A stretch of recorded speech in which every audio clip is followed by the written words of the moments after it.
못하나이다. 아멘.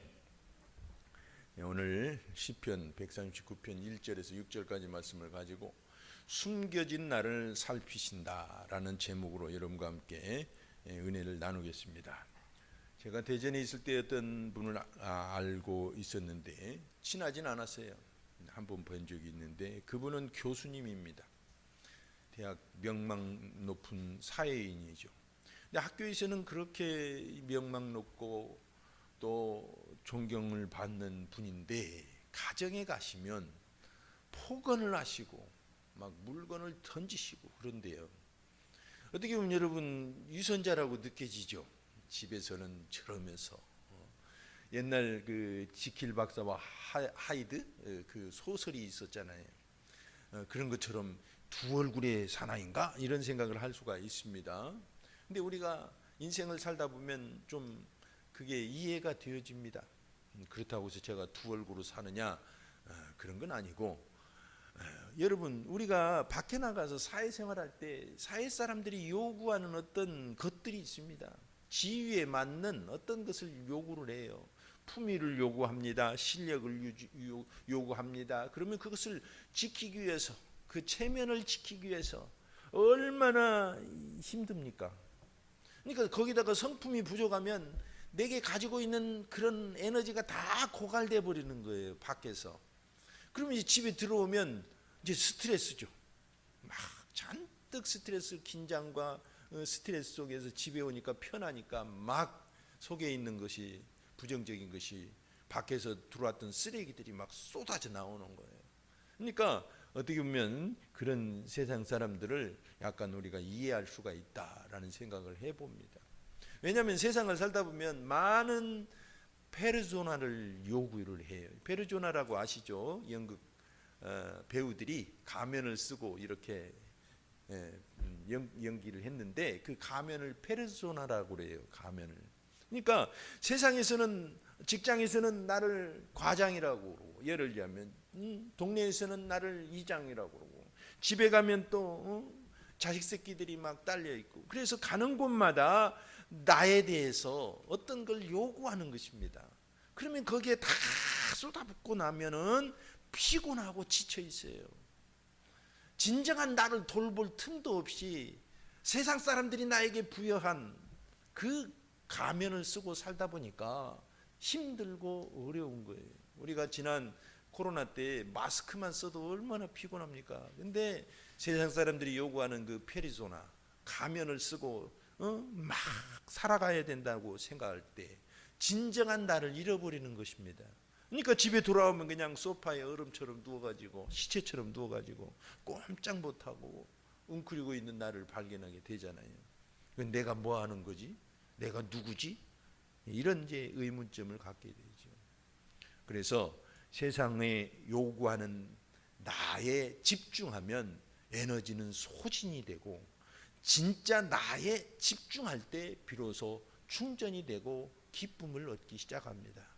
그래서 오늘 하나님께서는 살피시는 하나님이시라고 하는데 바로 본연의 나를 살피시는 분이란 뜻입니다.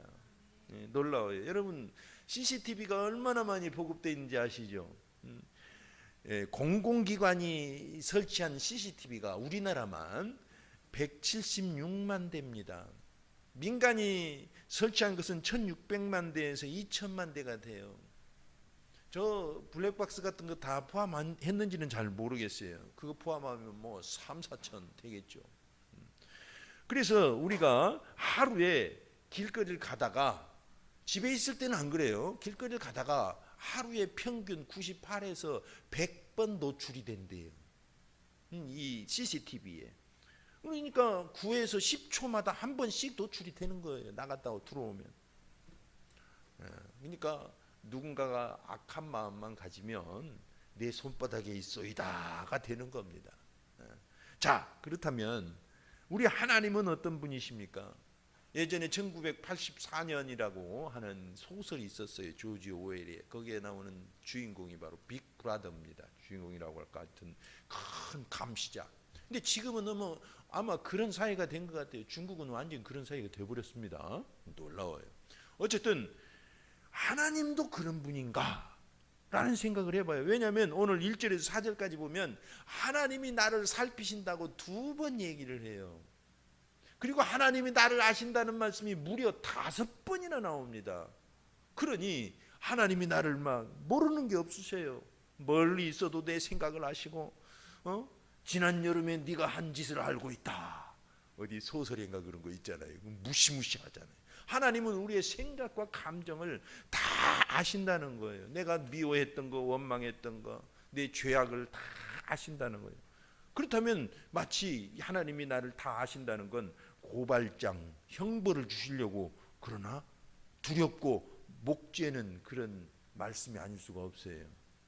그런데 여기서 말씀하시는 살피신다는 뜻을 제대로 보면은 완전히 하나님의 살피시는 목적이 다르다는 것을 알 수가 있습니다.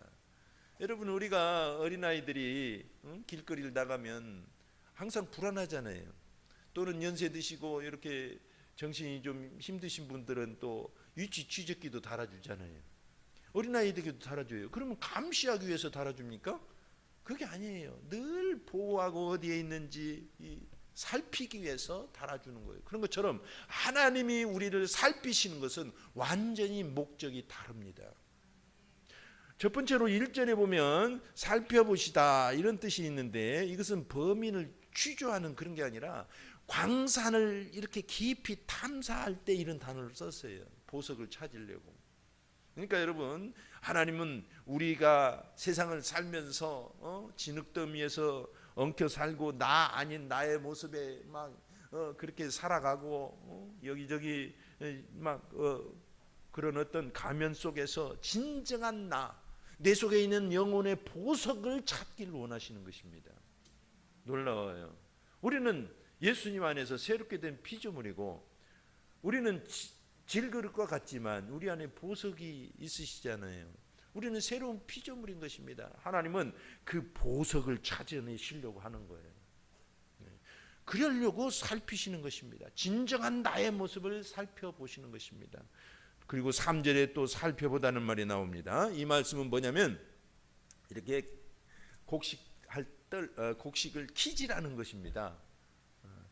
우리가 이렇게 키질하면서 이렇게 쭉정이나 덤불 같은 거 밖으로 버리고 알곡을 모으잖아요. 그런 것처럼 할 때 이 단어를 썼어요. 살펴보신다는 말이. 그러니까 여러분, 우리가 세상에 살다 보면 세상 가치관에 시달리고 막 이것저것 쓸데없는 생각, 통장 이거 얼마나 남았나, 잔고, 내가 아파트 몇 평에서 살고 있나, 막 그런 비본질적인 것에 시달리고 힘들어하는 우리 모습 속에서 그런 거 다 털어내시고 진정한 나의 모습을 남겨두시려고 하시는 것입니다. 우리로 하여금 진짜 나의 모습을 보게 하시려고 그러시는 거예요. 우리는 말이죠, 세상에 살면서 얼마나 거짓된 포장 속에서 살아갑니까? 미워도 웃어야 되고 속상해도 웃어야 되고, 뭐 그렇다고 해서 감정대로 막 얼굴 찌그리고 살라는 뜻은 아닙니다. 그런 게 피곤하다는 뜻입니다. 세상 가치관 얼마나 또 많아요. 남들 하는데 나 안 하면 안 되고. 그래서 요한 1서를 보면 세상으로부터 오는 것은 안목의 정욕과 이생의 자랑과 육신의 정욕이라고 그랬어요. 이런 가치관에서 시달리다가 뭡니까? 너무너무 힘든 거예요. 그래서 하나님은 그런 거 다 키질하듯이 떨어내시고 나를 발견하게 하시는 것입니다. 진짜 나를 만나게 하시는 거예요. 여러분, 예배가 그건 것 같아요. 예배는 다 여러분 세상의 염려 근심 내려놓고 오잖아요. 물론 막 고민하고 그러면 예배 시간에도 잡념이 떠오르기도 하겠지만 어쨌든 그런 걸 다 물리적으로 다 떼어놓고 오셨잖아요. 그러니까 이런 과정 속에서 진짜 나의 모습, 나의 가치, 인생의 참된 모습들을 발견해 나가는 것입니다. 하나님은 그 일을 하신다고 하시는 거예요. 그래서 하나님은 우리를 잘 아셔요. 여기서도 아신다는 뜻이 단어가 2개의 종류를 썼어요. 다 무슨 뜻이냐면 우리를 깊이 아신다는 뜻입니다. 머리로 아시는 게 아니라 경험으로 정말 우리를 깊이 체휼하신다는 뜻입니다. 그래서 히브리서 4장 15절, 우리에게 있는 대제사장은 우리의 연약함을 동정하지 못하실 리가 아니요 모든 일에 우리와 똑같이 시험을 받으신 이로되 죄는 없으시니라. 아멘. 우리가 가면 속에서 살아가는 인생에 하나님은 우리를 찾아오셔서 본연의 나의 모습을 살피시고 보석과 같이 빛내게 해주실 줄로 믿습니다. 그리고 하나님은 나를 안수하시는 분이에요. 안수하시는 분. 여러분, 야생에서 동물들이 착하게 살아가면 어떨까요? 다 죽는 거예요. 잘 키우던 애완동물도 버려지고 유기견이 되고 유기묘가 되면 강하게 살아가야 돼요. 어제는 어떤 동물의 왕국 비슷한 영상을 봤어요. 다큐멘터리를 봤어요. 그런 거 다 좋아하잖아요. 네, 안 좋아하시나요? 좋아요. 근데 어떤 학자가 저 북극 가까운 섬에 늑대를 관찰하기 위해서 헬기를 타고 며칠씩 가서 묵습니다. 몇 주간씩 묵어요. 근데 그 중에 그 어떤 늑대 무리가 있었는데 새끼가 3마리였어요. 그 중에 한 마리가 막내가 암놈인데 좀 어리숙하고 겁이 많고 조금 몸집이 작아요. 그래서 몇 주 동안 저게 잘 살 것인지, 보통은 3마리를 낳으면 1년 후에 1마리 정도 2마리 정도밖에 안 낳는데요. 그리고 이제 그 학자가 다시 기지로 갔다가 돌아와서 관찰하니까 1마리가 없는 거예요. 없는데 그 어떤 놈이냐면 그 정말 겁에 질려서 약간의 겁먹은 그 착한 늑대가 원래 착합니다. 얼마나 가정적인지 몰라요. 하여튼 그 착한 늑대가 사라져버린 거예요. 여러분, 야생에서 산다는 건 마치 그와 같아요. 우리는 이 세상에 살아가는데 얼마나 경쟁을 하면서 살아갑니까? 직장은 전쟁과 같아요. 그냥 웃고 서로 지내지만은 정말 그 안에서 어떤 평가와 성취와 가치관과 싸우잖아요. 그래서 거기서 낙오가 되면 상처를 입고, 그래서 세상은 야무지게 살아야 돼요. 정말 착하게 살면 안 되겠더라고요. 저도 말이죠, 말이 좀 늦는 편이에요. 이렇게 딱 설교를 할 때야 상관이 없는데 어디 가서 대화할 때는 7명만 넘어가면은 끼어들질 못하겠더라고요. 그러니까 침묵을 지켜요. 회의 때도 그러니까 거의 말을 안 합니다. 설교 때 하면 100명이든 1000명이든 상관이 없는데 그러더라고요. 그래서 내가 이거 좀 야무져야 될 텐데 그런 생각을 좀 해봅니다. 여러분, 이 정글과 같은 세상에서는 착한 성도들이 살아간다는 게 참 힘겨워요. 그래서 예수님도 아십니다. 누가복음 10장 33절에 갈지어다 내가 너희를 보냄이 어린 양을 이리 가운데로 보냄과 같도다 그러셨어요. 하나님도 아십니다. 우리는 야무지게 살지만 사실 복음대로 살려고 그러면 조금 위축이 돼요. 내 욕심도 좀 내려놔야 되고 내가 좀 참아야 되고, 그러니까 세상 사람들이 보기에는 좀 어리숙하게 보일 수 있어요. 착하게 보이고 만만하게 보일 수가 있어요. 그러니까 힘든 거예요, 더. 물론 그렇다고 해서 어리숙하고 만만하게 살으라는 뜻은 아닙니다. 항상 우리가 외치듯이 당당하고 겸손하게 살면 되는 것입니다. 압도하고 살면 돼요. 근데 그게 쉬운 게 아니라는 뜻이죠. 세상을 보면 참 힘겨운데 우리 교회는 늘 자기를 이기고 환경을 이기고 흑암을 이기라고 삼승하라고, 복음에는 삼승의 능력이 있다고 그렇게 막 얘기를 합니다. 자, 그런데 세상에 나가면 불가항력적인 일들도 사실 많습니다. 그렇기 때문에 우리 하나님께서는 나를 앞뒤로 이렇게 둘러싸시고 내게 안수를 하신다고 말씀하시는 것입니다. 오늘 5절을 한번 읽어봅시다. 다 같이. 주께서 나의 앞뒤를 둘러싸시고 내게 안수하셨나이다. 앞뒤를 둘러싸신다는 것입니다. 행여나 뒤에서 공격이 올까봐, 행여나 앞에서 누가 밀어버릴까봐 하나님은 우리를 항상 앞뒤로 싸시고 우리를 안수하시는 거예요. 안수하신다는 것은 이렇게 손을 얹을 뿐만 아니라 딱 고정시킨다는 뜻이 있습니다. 하나님은 우리를 딱 붙들어 주신다는 뜻입니다. 한번 손 얹고 떠나시는 분이 아니고 나를 그 앞뒤로 싸셔서 보이진 않지만 지금도 붙들어 주시는 그분의 손길을 우리가 믿음으로 느끼시기를 축원합니다. 그래서 오늘 또 하나님께서는 내 아들아 내 딸아 내가 너를 안다.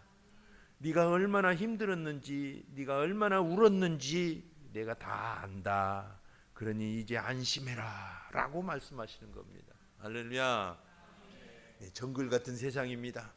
그러나 내 앞뒤를 둘러싸시고 내게 안수하시는 하나님을 믿고 당당하게 살아가시기를 축원합니다.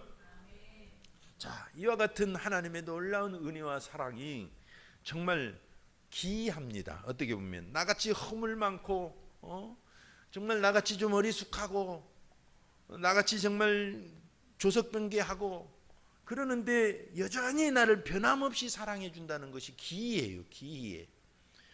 TV를 보면 참 기이한 일들이 많잖아요. 세상에 이런 일이, 세상에 이럴 수가. 기이한 일이 참 많아요.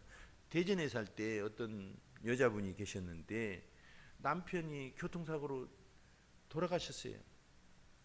근데 그 가해자를 병원에서 찾아가서 이렇게 보다가 그만 둘이 이렇게 뭔가 동변상린이 되었는지 결혼을 했어요. 가해자와. 그래서 한동안 살았습니다. 저희 있을 때만 해도 같은 동네 살았어요. 근데 나중에 이제 소문에 의하면 이제 결별했다고 하더라고요. 어쨌든 그게 기이하더라고요. 어떻게 그럴 수가 있을까? 근데 십자가는 더 그렇습니다. 인간적인 사랑은 그렇게 또 만났다 헤어지기도 하고 그래요. 그런데 십자가 사랑은 기이할 뿐만 아니라 변함이 없으세요. 이것이 오늘 살펴볼 일입니다. 고린도전서 2장 8절에 보니까 이 지혜는 이 십자가의 지혜입니다. 하나님의 사랑입니다. 이 세대의 통치자들이 한 사람도 알지 못하였나니 만일 알았더라면 영광의 주를 십자가에 못 박지 아니하였으리라 그랬어요. 하나님의 사랑을 아무도 몰랐다는 것입니다. 그 큰 사랑을 알 수가 없었어요. 그래서 오늘 6절을 보니까 이 지식이 내게 너무 기이하니 높아서 내가 능히 미치지 못하나이다 그랬어요. 여러분 사실 하나님의 사랑은 우리가 알 수가 없어요. 영원히 그 큰 사랑을 몰라요. 천국에 가면 좀 더 알겠죠. 그러나 점점 더 많이 알아갈 뿐이지 영원히 하나님을 다 알 수가 없어요. 마치 이 반비례 곡선이 저 X축과 Y축을 향해서 끊임없이 다가가지만 영원히 만나요? 못 만나요? 못 만나요. 이론적으로. 그런 것처럼 우리는 하나님을 끊임없이 사랑하고 하나님의 사랑을 알아가지만 영원히 알 수는 없는 것입니다. 그래서 우리는 어떻게 하느냐? 바로 이 복음을 살아낼 때만 비로소 하나님의 사랑을 조금씩 더 알아가는 것입니다. 여러분 그냥 말씀을 듣고는 잘 몰라요. 그러나 십자가와 부활과 성령의 복음을 내 몸으로 정말 믿음으로 기어이 살아낼 때 나를 이기고 환경을 이기고 흑암을 이기는 능력을 경험하면서 나도 모르게 교회와 가정과 직장에 천국을 일궈가는 사람이 되어가면 그때 하나님의 사랑을 알아가요. 놀라워요. 여러분 복잡하고 어려울 때 인생을 배우는 게 아닙니다. 그래서 풍랑이 있는 바다보다 잔잔한 바다가 인생을 더 깊이 깨닫게 해준대요. 놀랍죠. 우리는 막 풍랑이 일면 고난 속에서 물론 그것도 교훈을 주죠. 우리 인생을 뒤죽박죽 살다 보면 막 근데 가만히 보면 모든 것을 승리하고 평정한 후에 비로소 인생을 깨닫기 시작해요. 그래서 잔잔한 파도가 인생을 더 깊이 깨닫게 해주는 것 같아요. 여러분 샬롬이라는 말 아십니까? 샬롬은 평안이잖아요. 이 평안은 단순하게 찾아온 평안이 아니라 전쟁을 통해서 혹독한 믿음의 싸움을 통해서 얻어낸 평화를 이 샬롬이라고 그래요. 그러니까 여러분 샬롬의 상태가 될 때 비로소 하나님의 사랑을 조금씩 더 알아가는 거예요. 그래서 우리 교회가 늘 말하는 대로 복음을 살아낼 때만 비로소 하나님을 알아가는 방향성이 잡히는 것입니다. 이게 대단히 중요한 얘기를 지금 저와 여러분과 함께 하고 있는 것입니다. 로마서 5장 8절에 우리가 아직 죄인 되었을 때에 그리스도께서 우리를 위하여 죽으심으로 하나님께서 우리에게 대한 자기의 사랑을 확증하셨느니라. 1948년 10월에 여순 사건이 있었어요. 여수 순천. 그때 사회주의 공산주의자들이 막 들고 일어났죠. 그때는 아직 전쟁 전이었고 남한에도 막 남노당이 있고 막 그랬어요. 그 유명한 어떤 분도 남노당 남한 노동당이죠. 군사 책임자도 되고 그 사람이 나중에 우리나라 어떤 사람이 됐죠. 어쨌든 그런데 여기 사건 중에 손양은 목사님의 두 아들이 공산주의자 젊은 청년에게 그만 피살되고 말아요. 골목길에서 총으로 맞아 죽어요. 이 아들, 큰 아들은 동인이, 작은 아들은 동신이. 동신이는 이제 그때는 이제 중고등학교가 합쳐져 있었잖아요. 중학교 이제 다녔었고, 동인이는 사범학교를 나와서 교사였었어요. 이 주동자가 안재선이라고 합니다. 안재선. 그래가지고 계엄 사령부에서 잡아가서 체포해서 사형을 하게 됐어요. 이 소식을 손양은 목사님이 듣고 급히 자기 딸을 보냅니다. 그래서 계엄사령관에게 직접 가서 이렇게 말을 전하라고 그랬어요. 내 아들도 죽었는데 이 사람마저 죽으면 내 아들의 죽음이 무슨 의미가 있겠습니까? 이 사람을 내 양아들로 내가 삼겠습니다. 그랬다는 거야. 이 말씀에 감동을 받고 그 아들을 내주잖아요. 안재선 씨를. 그래서 사랑의 원자탄이라고 그러잖아요. 그 별명이. 사랑의 수류탄만 돼도 얼마나 좋은데.